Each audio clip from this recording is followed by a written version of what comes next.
In our lesson for November the 2nd, we continue this theme of Jesus, our great high priest, and how he is superior and his new covenant is superior to everything about the old covenant.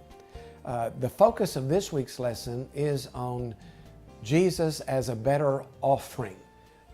In the old covenant, the high priest would go in and would present his offering.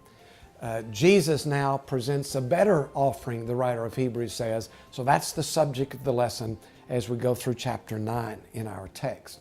Now again, to understand more clearly what he says about Jesus as our better offering, chapter 9 verses 11 through 15, we need to go back and remind ourselves of the offering of the Old Testament, the Old Covenant, to understand why Jesus is better than that. So we're going to begin at the beginning of chapter 9 as our background text, chapter 9, beginning in verse 1.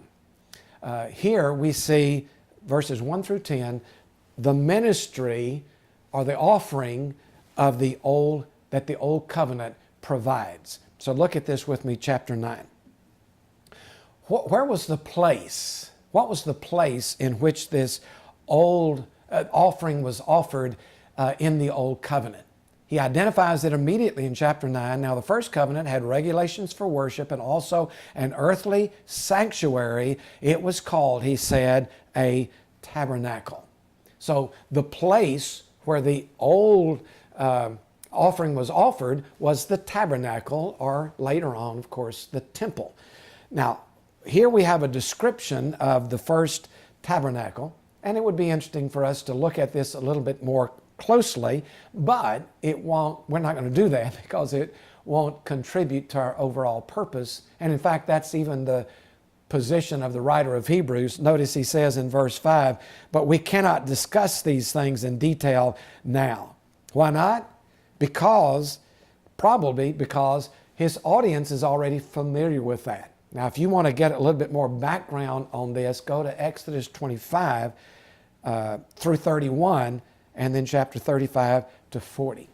But suffice it to say that this holy place, this sanctuary, this tabernacle, later the temple, was the place where the old ministry was performed. And there were two chambers. There was the outer chamber where every person could go, and then there was the inner chamber, which was the Holy of Holies, into which only the high priest could go. And the ministry or offering of this old covenant took place in this tabernacle, in this building.